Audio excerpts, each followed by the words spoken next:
चला तर लक्ष द्या सगळ्यांनी. आपण एक कविता घेणार आहोत. तुमची 16वी कविता आहे. इंग्रजी माध्यमाची अक्षर भारती आहे. ते इंग्रजी तुमचं त्याची एक कविता आहे. स्वप्न करू साकार. कवी आहेत किशोर पाठक. जन्म आहे त्यांचा 1952चा. तर हे प्रसिद्ध कवी आहेत. पालव, निरूपण, आभाळ, आभाळाचा अनुस्वार हे त्यांची कविता संग्रह आहे. पाण्यातला दिवा हा ललित लेख संग्रह त्यांचा प्रसिद्ध आहे. त्याचबरोबर रिंग रिंग रिंगण, रिंग रिंग रिंगण या लहान मुलांसाठी लिहिलेल्या काव्यसंग्रहास बालकुमार साहित्य संमेलनाचा ग ह पाटील पुरस्कार त्यांना मिळालेला आहे. तर या कवितेत त्यांनी काय सांगितलं आपल्याला? स्वप्न करू साकार या कवितेमध्ये त्यांना काय सांगायचं, काय म्हणायचं, काय आहे? कोणती कविता आहे? स्वप्न करू साकार.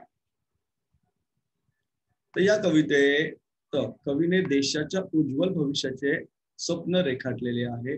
कृषी संस्कृती, श्रमप्रतिष्ठा, एकजुटीचे सामर्थ्य या मूल्यांचे महत्व या कवितेद्वारे कवीने सांगितले आहे. कोणकोणतं सांगितलं महत्व? कृषी संस्कृती, श्रमप्रतिष्ठा, एकजुटीचे सामर्थ्य. चला ओळी आपल्या कवितेकडे. काय म्हणणं बघा कवींचं. स्वप्न करू. आवाज बंद ठेवायचा बाजू तुमचा. Mute sound everybody. चलो, त्यांचं म्हणणं आहे काय बघा. कवींचं म्हणणं असं आहे की या देशाच्या मातीवरती आमचा रे अधिकार, नव्या पिढीचे नव्या युगाचे स्वप्न करू. या देशाच्या मातीवर कोणाचा अधिकार आहे? तर आमचाच अधिकार आहे. आम्ही काय करणार आहोत? नव्या पिढीचे आणि नव्या युगाचे स्वप्न आम्ही साकार करणार आहोत.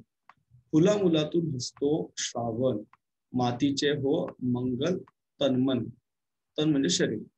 चैतन्याचे फिरे सुदर्शन, शेतामधून पिकवू मोती धन हे अपरंपार.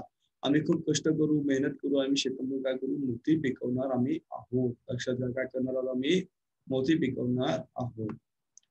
या हातांनी यंत्र डोलते, या हातांनी यंत्र डोलते, श्रमशक्तीचे मंत्र बोलते, उद्योगाचे चक्र चालते, आभाळावर उत्क्रांतीचा घुमवूया लंका.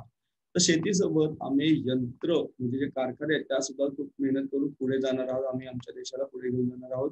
कारण देशाला शेती बरोबर कारखाने जे मोठे मोठे उद्योग आहेत त्यांची सुद्धा गरज असते आणि त्यातून अनेक लोकांना रोजगार मिळत असतो आणि देशाची प्रगती होत असते. हजार आम्ही एकी बळकट, सर्वांचे हो एकच मनगट.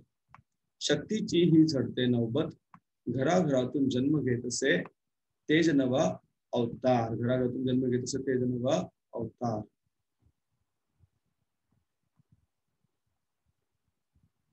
आम्ही एकत्र आहोत आणि एकीचे बळ हे खूप मोठं असतं. तुम्हाला सर्वांना माहित आहे, एकीचे बळ फार मोठं असतं. या विश्वाची विभव संपदा, जपू वाढवू आम्ही लाख वेळा. हस्तशुभंकर हवा एकदा, हस्तशुभंकर हवा एकदा, भविष्य उज्ज्वल या देशाचे, करूया जय जय कार, करूया जय जय कार. तर आम्ही या देशाला पुढे घेऊन जाणार आहोत आणि या काही जे काही आमच्या जे स्वप्न आहे ते सगळं स्वप्न आम्ही साकार करणार आहोत. लक्ष द्या, स्वप्न आम्ही साकार करणार आहोत. या देशाचे स्वप्न आम्ही पुढे घेऊन जाणार आहोत, साकार करणार आहोत. काही शब्द अर्थ दिलेले आहेत तुम्हाला. जसं ललकारणे, ललकारण्याचा अर्थ काय होतो? पुकारणे. नौबत, नौबतचा अर्थ होतो या ठिकाणी डंका किंवा मोठा नगारा. विभव, विभव म्हणजे काय? ऐश्वर्य, भाग्य, संपत.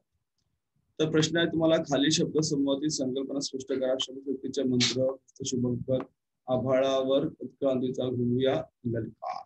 ललकार म्हणजे मोठा आवाज म्हणतो ना, पुकारणे, गरज नाही. काही आकृती आहे तुम्हाला, काव्य सौंदर्य आहे, हे सर्व तुम्हाला पूर्ण करायचं आहे. लक्षात घ्या. पुढे बघा व्युत्पत्ती कोश आहे तुम्हाला, तो नंतर घेऊया आपण, कारण हा आणि तुमचा सारखाच आहे मराठीवाल्यांना आणि इंग्रजीवाल्यांना.